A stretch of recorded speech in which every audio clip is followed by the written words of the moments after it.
I'm going to start with these videos are about reading books, and it's like a podcast of listening novels and poetry.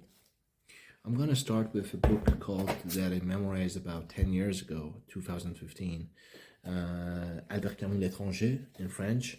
And then every night I'm going to do Fyodor Dostoevsky, The Idiot, because I have to. I don't have Crime and Punishments. I don't have the book right now, so I'm gonna do The Idiot. It's not that big. It's like 600 pages. It's fine. I can do 20 pages per night and like half an hour per night, and we're gonna finish it in 1 month. About 30 videos. I'm just estimating as a prediction. Albert Camus L'Étranger, I kind of memorized it, all of it, most of it at least. But I don't remember. I've read it so many times in English, in French, and in Persian. So I need to. J'ai besoin de relire ce livre. J'adore, franchement, j'adore. C'est incroyable. C'est pour les grandes âmes. Pour les grandes âmes. Voilà. Liaison. It's for the huge, amazing, grand souls. Jean-Paul Sartre, Les mots, c'est assez difficile de comprendre, mais on peut tenter. Voilà, il n'y a pas de souci. I don't have so many Persian books right now the book of poetry. It's selected poems, but this one is written by هوشنگ ابتهاج. توسط هوشنگ ابتهاج نوشته شده سیاه مشق. So I'm going to read that too. So I'm going to start with Albert Camus, L'Étranger, about half an hour. We're going to see where we're going to go. Première partie. Aujourd'hui, maman est morte, ou peut-être hier, je ne sais pas. J'ai reçu un télégramme de l'asile, mère décédée. Enterrement demain, sentiment distingué. Cela ne veut rien dire. C'était peut-être hier. L'asile de vieillards est à Marengo, liaison, à 80 km d'Alger. Je prendrai l'autobus à 2 heures, et j'arriverai dans l'après-midi. Ainsi, je pourrai veiller, et je rentrerai demain soir. J'ai demandé 2 jours de congé à mon patron, et il ne pouvait pas me les refuser avec une excuse pareille. Mais il n'avait pas l'air content. Je lui ai même dit « Ce n'est pas de ma faute ». Il n'a pas répondu. J'ai pensé alors que je n'aurais pas dû lui dire cela. En somme, je ne veux pas à m'excuser. C'était plutôt à lui de me présenter ses condoléances. Mais il le fera sans doute après-demain, quand il me verra en deuil. Pour le moment, c'est un peu comme si maman n'était pas morte. Après l'enterrement, au contraire, ce sera une affaire classée et tout aura revêtu une allure plus officielle. J'ai pris l'autobus à 2 heures. Il faisait très chaud. Faisait, je crois. J'ai mangé au restaurant chez Céleste, comme d'habitude. Ils avaient tous beaucoup de peine pour moi. Et Céleste m'a dit « On n'a qu'une mère. Quand je suis parti, ils m'ont accompagné à la porte. J'étais un peu étourdi parce qu'il a fallu que je monte chez Emmanuel, pour lui emprunter une cravate noire et un brassard. Il a perdu son oncle il y a quelques mois. J'ai couru pour ne pas manquer le départ. Cette hâte, cette course, c'est à cause de tout cela sans doute, ajouté au chaos, à l'odeur d'essence, à la réverbération de la route et du ciel, que je me suis assoupi. J'ai dormi pendant presque tout le trajet, et quand je me suis réveillé, j'étais tassé contre un militaire qui m'a souri et qui m'a demandé si je venais de loin. J'ai dit oui, pour n'avoir plus à parler. L'asile à 2 kilomètres du village. J'ai fait le chemin à pied. J'ai voulu voir maman tout de suite. Mais le concierge m'a dit qu'il fallait que je rencontre le directeur. Comme il était occupé, J'ai attendu un peu pendant tout ce temps. Le concierge a parlé ensuite. J'ai vu le directeur. Il m'a reçu dans son bureau. C'était un petit vieux avec la Légion d'honneur. Il m'a regardé de ses yeux clairs, puis il m'a serré la main qu'il a regardée si longtemps que je ne savais trop comment la retirer. Il a consulté un dossier et m'a dit « Madame Morceau, Madame Morceau, Mademoiselle ou Madame, M-M-E, Madame Morceau est entrée ici il y a 3 ans. Vous étiez son seul soutien. J'ai cru qu'il me reprochait quelque chose et j'ai commencé à lui expliquer. Mais il m'a interrompu. Vous n'avez pas à vous justifier, mon cher enfant. J'ai lu le dossier de votre mère. Vous ne pouviez subvenir à ses besoins. Il lui fallait une garde. Vos salaires sont modestes. Et tout compte fait, elle était plus heureuse ici. J'ai dit, oui, monsieur le directeur. Il a ajouté, vous savez, elle avait des amis, des gens de son âge. Elle pouvait partager avec eux des intérêts qui sont d'un autre temps. Vous êtes jeune, elle devait s'ennuyer avec vous. C'était vrai. Quand elle était à la maison, maman passait son temps à me suivre des yeux en silence. Dans les premiers jours où elle était à l'asile, elle pleurait souvent. Ok, ça devient triste. Mais c'était à cause de l'habitude. Entre parenthèses, entre guillemets, j'espère que je ne vais pas tomber en dépression en lisant ce chef-d'œuvre. Au bout de quelques mois, elle aurait pleuré si on l'avait retirée de l'asile, toujours à cause de l'habitude. C'est un peu pour cela que dans la dernière année, je n'y suis presque plus allé. Et aussi parce que cela me prenait mon dimanche, sans compter l'effort pour aller à l'autobus, prendre des tickets et faire 2 heures de route.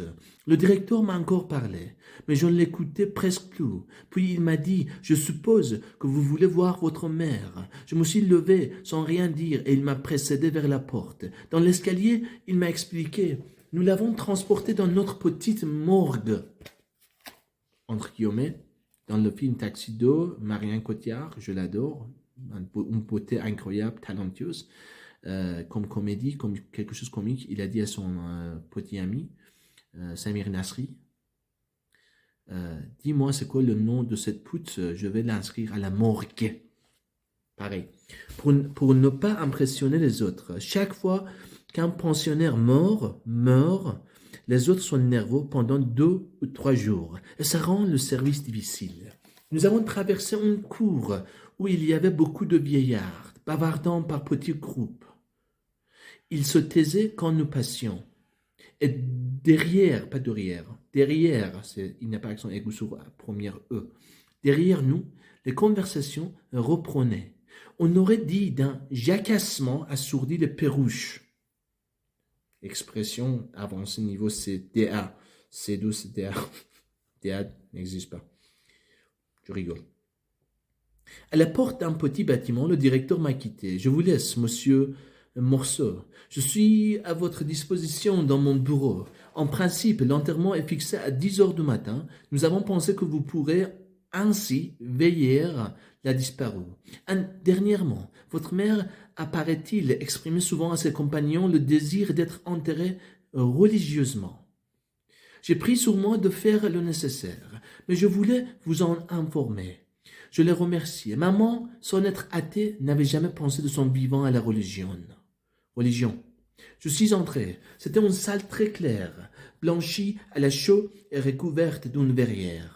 Elle était meublée de chaises et de chevalets en forme de X. 2 d'entre eux, regarde le débit, c'est incroyable, incroyable. Le débit de roman, c'est incroyable. Le débit, l'ambiance, voilà. Au centre, encore. 2 d'entre eux, au centre, supportaient une bière, recouverte de son couvercle. On voyait seulement des vies brillantes, à peine enfoncées, se détacher sur les planches passées au brou de noix. Près de la bière, il y avait une infirmière. Rime. Près de la bière, il y avait une infirmière arabe.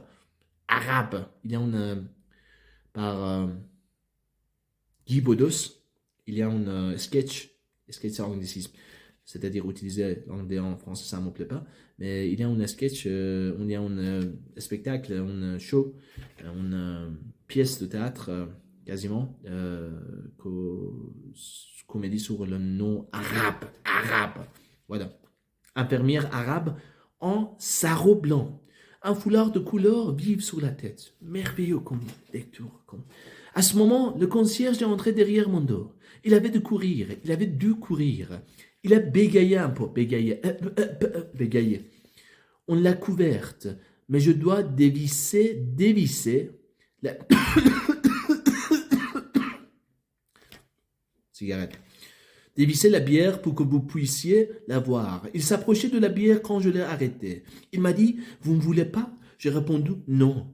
Il s'est interrompu et j'étais gêné parce que je sentais que je n'aurais pas dû dire cela. Je n'aurais pas dû dire cela, dû faire cela. C'est l'expression que Albert Camus utilise. Je dis ça pour les écrivains. Au bout d'un moment, il m'a regardé et il m'a demandé, pourquoi? Mais sans reproche, comme il s'informait, j'ai dit, je ne sais pas. Alors, tortillant sa moustache blanche, il a déclaré sans me regarder, je comprends, il avait de beaux yeux, bleu clair, et un teint un peu rouge. Il m'a donné une chaise et lui-même s'est assis un peu en arrière de moi. La gare s'est levée et s'est dirigée vers la sortie. À ce moment, le concierge m'a dit, c'est un chancre qu'elle a. Comme je ne comprenais pas, j'ai regardé l'infirmière et j'ai vu qu'elle portait sous les yeux un bandeau qui faisait le tour de la tête. À la hauteur du nez, le bandeau était plat. On ne voyait que la blancheur du bandeau dans son visage. Merci Albert, frère Albert Camus, père, frère, camarade. Franchement, amour platonique comme un romance. Encore. Anglicisme. Quand elle est partie, le concierge a parlé. Je vais vous laisser seul. Je ne sais pas quel geste j'ai fait, mais il est resté debout derrière moi. Cette présence dans mon dos me gênait. Ok, sa maman est morte. Il vient dans la mort, tout ça quoi. J'étais disparu dans la lecture, c'est-à-dire j'étais emporté par la lecture. C'est tellement beau. L'écriture c'est tellement belle de Albert Camus, donc je n'ai pas fait assez attention à le sens. J'ai compris 95%, 98% de tous les mots et tous les sens de phrases, mais franchement c'est l'émotion que j'ai acquis à travers de ces lectures. Cette lecture c'est dingue, c'est ineffable. Voilà. On ne peut pas l'exprimer avec les mots. Quand elle est partie, le concierge a parlé. Je vais vous laisser seul. Je ne sais pas quel geste j'ai fait, mais il est resté debout derrière moi. Cette présence dans mon dos me gênait. La pièce était pleine d'une belle lumière de fin d'après-midi. Deux frelons bourdonnaient contre un verrier. La France, la langue française, c'est merveilleux. Et je sentais le sommeil me gagner. J'ai dit au concierge sans me retourner vers lui, « Il y a longtemps que vous êtes là? Il y a longtemps que vous êtes là ?»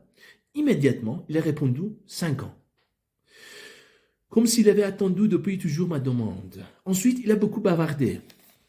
Être loquace, bavarder, parler trop. On l'aurait bien étonné en lui disant qu'il finirait concierge à l'asile de Marengo. Il avait 64 ans et il était parisien. À ce moment, je l'ai interrompu. « Ah, vous n'êtes pas d'ici? Puis je me suis souvenu qu'avant de me conduire chez le directeur, il m'avait parlé de maman. Il m'avait dit qu'il fallait l'enterrer très vite, parce que dans la plaine, il faisait chaud, surtout dans ce pays. En ce moment-là, Algérie, c'était territoire français. Vive la France! Alors, c'est alors qu'il m'avait appris qu'il avait vécu à Paris et qu'il avait du mal à l'oublier. À Paris, on reste avec le mort, 3-4 jours, quelquefois. Ici, on n'a pas le temps. On ne s'est pas fait à l'idée que déjà il faut courir derrière le corbillard. Sa femme lui avait dit alors, « Tais-toi, ce ne sont pas des choses à raconter à monsieur. » Le vieux avait rougi et s'était excusé. J'étais intervenu pour dire « mais non, je trouvais ce qu'il racontait juste intéressant. » Dans la petite morgue, il m'a appris qu'il était entré à l'asile comme indigent. Comme il se sentait valide, il s'était proposé pour cette place de concierge. Je lui ai fait remarquer qu'en somme, il était un pensionnaire. Il m'a dit que non, j'avais déjà été frappé par la façon qu'il avait de dire il, les autres, et plus rarement les vieux, en parlant de pensionnaires dont certains n'étaient pas plus âgés que lui. J'ai augmenté la vitesse de lecture un petit peu pour donner un peu d'émotion. C'est pas un podcast, celui-ci, c'est juste, je n'aime pas l'anglicisme. C'est pas une émission de raconter, c'est juste donner une motivation, voilà, émotion pour que vous alliez, comment on va dire, c'est quoi, subjonctif de vous alliez, j'aille, que j'aille, tu ailles, il aille, vous alliez, nous allions, vous alliez, je sais pas. Voilà, que vous allez, voilà, vous allez lire ce livre, voilà. C'est juste, je voudrais vous donner une motivation, une émotion positive pour lecture de Jean-Paul Sartre, Albert Camus, et laisse tomber anglais, mais franchement, Fyodor Dostoïevski, des idiots. Voilà, c'est en français, pas en russe. Voilà. Putain, les traducteurs sont incroyables, les traducteurs français. On était où? Dans la petite morgue. Il m'a appris qu'il était entré à l'asile comme indigent vigile, tout ça. Le garde est entré à ce moment. Le soir était tombé, brusquement, très vite. La nuit s'était épaissie. Et accent aigu, P-A-I-S-S-I-E. Épaissie. Au-dessus de la verrière. Le concierge a tourné le commutateur et j'étais aveuglé par l'éclaboussement soudain de lumière. Il m'a invité à me rendre au réfectoire pour dîner, mais je n'avais pas faim. Il m'a offert alors d'apporter une tasse de café au lait. Comme j'aime beaucoup le café au lait, j'ai accepté. Il est revenu un moment après avec un plateau. J'ai bu. J'ai eu alors envie de fumer. Mais j'ai hésité, pas hésité. S parmi deux voyelles, I et E, accent aigu. Mais j'ai hésité parce que je ne savais pas si je pouvais le faire devant maman. J'ai réfléchi, fumer devant maman, morte. J'ai réfléchi, cela n'avait aucune importance. Futilité de la vie. J'ai offert une cigarette au concierge et nous avons fumé. Kiffé. Ensuite couché, faire la nique-nique. Pas de vulgarité. Aspect. Il faut arrêter. Basta. Un moment, arrêter avec vulgarité. C'est marrant des fois, il y a la réalité de la vie, mais voilà, il faut être classe. À un moment, il m'a dit, vous savez, les amis de madame, votre mère, vont venir la veiller aussi. C'est la coutume. Il faut que j'aille chercher des chaises et du café noir. Je lui ai demandé 17 minutes, 13 minutes à rester. Je lui ai demandé si on pouvait éteindre une des lampes. L'éclat de la lumière sur le mur blanc me fatiguait. Il m'a dit que ce n'était pas possible. L'installation était ainsi faite. C'était tout ou rien. Je n'ai plus beaucoup fait attention à lui. Il est sorti et revenu à disposer des chaises. Sur l'une d'elles, il a empilé des tasses autour d'une cafetière. Puis, il s'est assis en face de moi, de l'autre côté de maman. La garde était aussi au fond, le dos tourné. Je ne voyais pas ce qu'elle faisait, mais au mouvement de ses bras, je pouvais croire qu'elle tricotait. Elle faisait doux, le café m'avait réchauffé, et par la porte ouverte entrait une odeur de nuit et de fleurs. Je crois que j'ai somnolé un peu.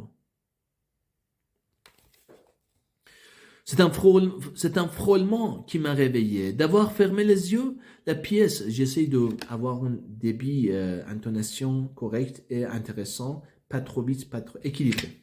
C'est un frôlement qui m'a réveillé. D'avoir fermé les yeux, la pièce m'a paru encore plus éclatante de blancheur. Devant moi, il n'y avait pas une ombre, et chaque objet, chaque angle, toutes les courbes se dessinaient avec une pureté blessante pour les yeux. C'est à ce moment que les amis de maman sont entrés. Ils étaient toute une dizaine, et ils glissaient en silence dans cette lumière aveuglante. Ils se sont assis sans coucoune chez Grinça.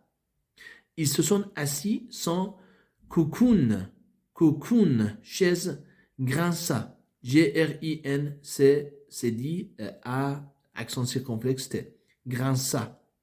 Grinça. Grinça? Non, grinça. Voilà. Il n'y a pas de grinça en français, à ma connaissance. Je les voyais comme je n'ai jamais vu personne et pas un détail de leur visage ou de leur habit. Habit. H-A-B-I-T-S. Habit. Nous m'échappait. Pourtant, je ne les entendais pas et j'avais peine à croire à leur réalité. Je ne pouvais pas croire leur réalité. Presque toutes les femmes portaient un tablier et le cordon qui les serrait. Il n'y a pas d'accent. Serré. À la taille faisait encore ressortir leur ventre bombé. Je n'avais encore jamais remarqué à quel point les vieilles femmes pouvaient avoir du ventre. C'est voilà. Les hommes étaient presque tous très maigres et tenaient des cannes.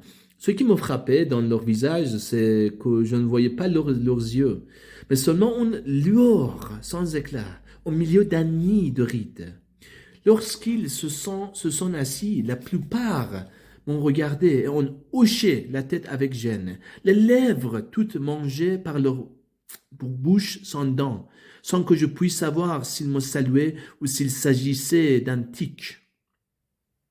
Je crois plutôt qu'ils me saluaient. C'est à ce moment que je me suis aperçu qu'ils étaient tous assis en face de moi, à dos délignés de la tête. Je ne sais pas.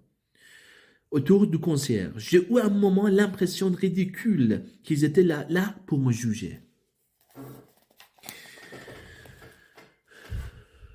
Peu après, une des femmes s'est mise à pleurer. Elle était au second rang. Probablement une amie de maman, cachée par une de ses compagnes, et je la voyais mal. Elle pleurait à petites cris.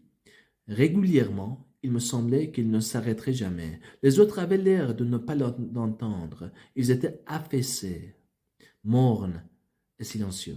Ils regardaient la bière ou leur canne ou n'importe quoi, mais ils ne regardaient que cela. La femme pleurait toujours. J'étais très étonné parce que je ne la connaissais pas. J'aurais voulu, difficile, voulu. J'aurais voulu ne plus l'entendre. Pourtant, je n'osais pas lui dire. Le concierge s'est penché vers elle, lui a parlé, mais elle a secoué la tête, a bredouillé quelque chose, bredouillé, B-R-E-D-O-U-I-L-E, accent aigu. Quelque chose et a continué de pleurer avec la même régularité. Le concierge est venu alors de mon côté. Il s'est assis près de moi. Après un assez long moment, il m'a renseigné sans me regarder. Elle était très liée avec madame, votre mère. Entre guillemets. Elle dit que c'était sa seule amie ici et que maintenant, elle n'a plus personne. Ok. C'est juste une description de la situation.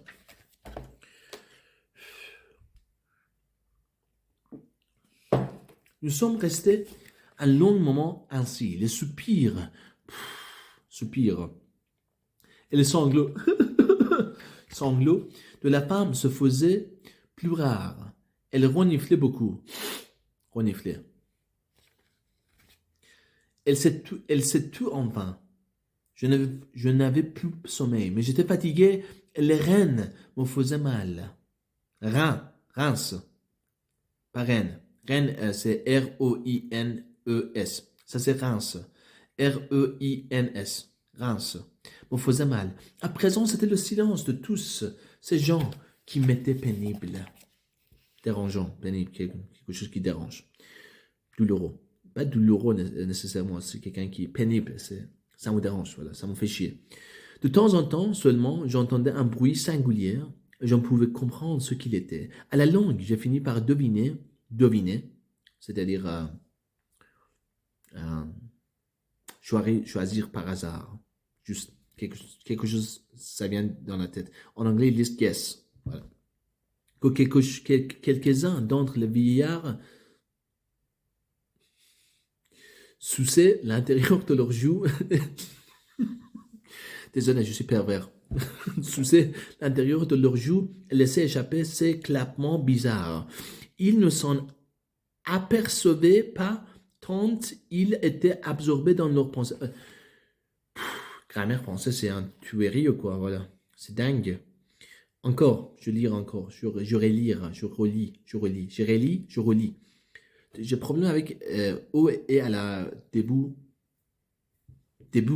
d'un mot. C'est relire ou relire. Relire. Je relis. Voilà.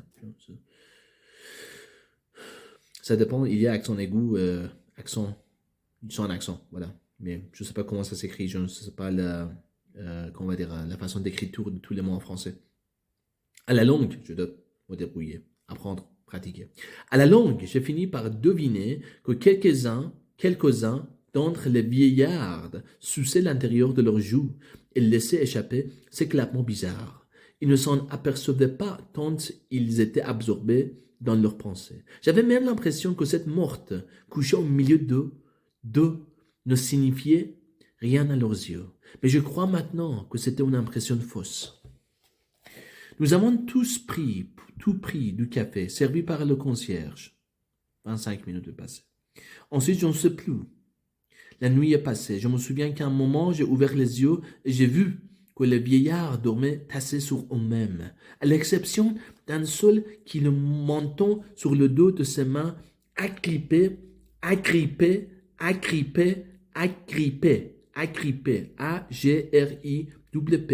accent aigu, O-S, à la canne, me regardait fixement comme s'il n'attendait que mon réveil.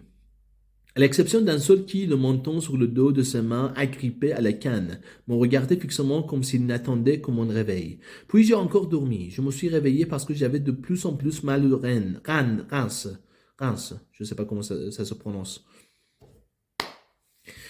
Le jour glissait sur la verrière. Peu après, l'un des vieillards s'est réveillé et il a beaucoup toussé. Il crachait dans un grand mouchoir à carreaux. Oh là là, E-A-U-X. Franchement, C-A-R-R-E-A-U-X. Carreau. Voilà. C'est ça. Carreau. Voilà. Et chacun de ces crachats, oh, je ne sais pas comment ça se prononce. C-R-A-C-H-A-T-S. Crachats. Parce qu'il y a S à la fin. Sinon, c'était crachat. Voilà. Était comme un arrachement. Franchement, je dois me débrouiller avec la langue française. Je me débrouille pas assez bien, mais un peu. Mais franchement, je dois apprendre. Il faut arrêter d'être paresseux. Il a réveillé les autres et le concierge a dit qu'ils devraient partir. Ils se sont levés. Cette veille incommode leur avait fait des visages de cendres. Cendre, c'est ça. Cendre. Voilà. Il y a quelque chose qui reste quand quelque chose brûle. En sortant, et à mon grand étonnement, ils m'ont tous serré la main, comme si cette nuit où nous n'avions pas échangé un mot avait accru notre intimité. Notre intimité. Très belle, très beau. 2 minutes. J'étais fatigué. Je vais finir le 18e page, après ça je parle.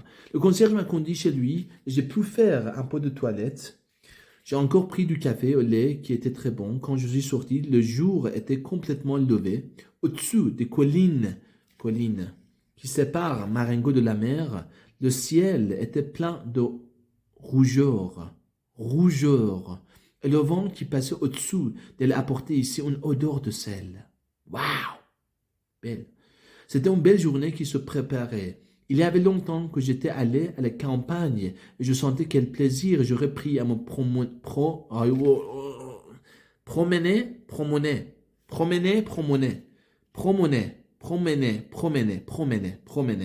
Ça sonne correct. Promener. S'il n'y avait pas où maman. Et je sentais quel plaisir j'aurais pris à me promener s'il n'y avait pas où maman. Quelle phrase, oh là là. Ok. Étranger, Albert Camus. Vive la France. Voilà.